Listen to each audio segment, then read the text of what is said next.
1926. Gabrielle Coco Chanel and her little black dress. Yes, in October 1926, Vogue featured a sketch from an upcoming new designer called Gabrielle Coco Chanel. And the sketch was of a black dress, calf-length, straight cut, and it took the fashion world by storm. Coco Chanel, in my opinion, was one of the best designers, and if you research her life a bit, you'll realize that she was well ahead of her time. Vogue called the little black dress Chanel's Ford, which in my opinion is a little bit less sexy than the little black dress. But her vision for the little black dress was to make fashion accessible to everyone, not only high society or selected people. So the best thing in my opinion about the little black dress is that it's simple, it's accessible to everyone, and you can wear it at many different occasions. The same dress can be worn to the office, you can dress it up to a cocktail party, and with a denim jacket, you can even wear it to a barbecue.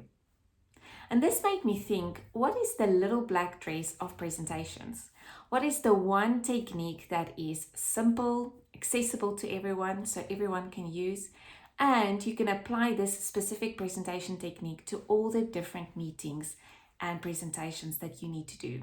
That could be formal presentations, one-on-one meetings with your manager or your team, or even meetings where you are asked impromptu to give an update on your projects. And today I want to share with you the little black dress of presentation skills. And that is called summarizing.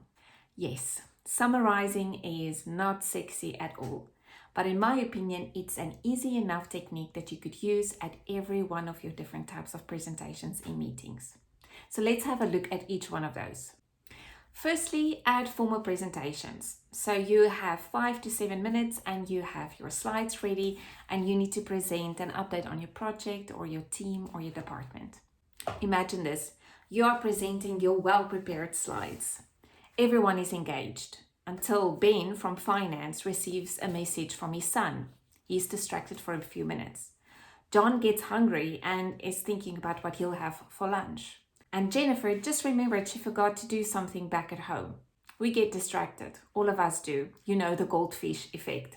So the technique is, at the end of your presentation, wrap up by saying, so the 3 main things I'd like you to remember is, and you list them, 1, 2, and 3. Don't go more than 3. We don't remember that much. The second place where you can use summarizing is in your one-on-one meetings. So imagine this, you're meeting your manager or you're meeting your team members and you discuss the projects, you brainstorm ideas, you might even debate some key points where you have different opinions. So in that half an hour or hour, there's a lot happening and a lot of discussions happening. So it's a great idea that at the end of your one-on-one meetings to also summarize. Now this is different from saying what are the next steps.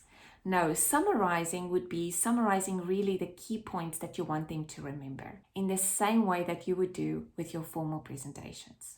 The third place to use the summarizing technique that I'm sharing with you today is when you're in a meeting and you are asked impromptu to give an update on your projects. So you were not supposed to speak, you were not supposed to give an update, and someone, the chairperson, asks you to give an update on your project.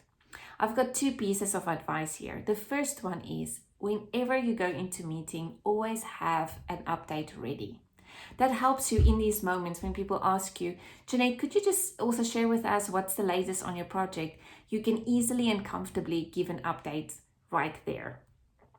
The second piece is to use the summarizing technique here to just summarize at the end of your conversation, because it might be that you were a bit unstructured, not concise, thinking while you're speaking, so your message might not be so clear. So my advice would be, after you've given your impromptu update, to summarize it. So at the end of your impromptu update, just say, to make sure that this is clear, here are the 3 key points I shared with you today. And then again, you summarize. I know summarizing is not sexy, it's not an interesting presentation skills technique, but it's a very, very powerful one. And in my experience, very few people do it. So if you do it, you're going to stand out and people are going to remember your key points and also remember what you said, because you spend energy in preparing and presenting. And to get a return on your investment, it's important that they remember what you said and take that further after the meeting. Have the best week. Bye for now.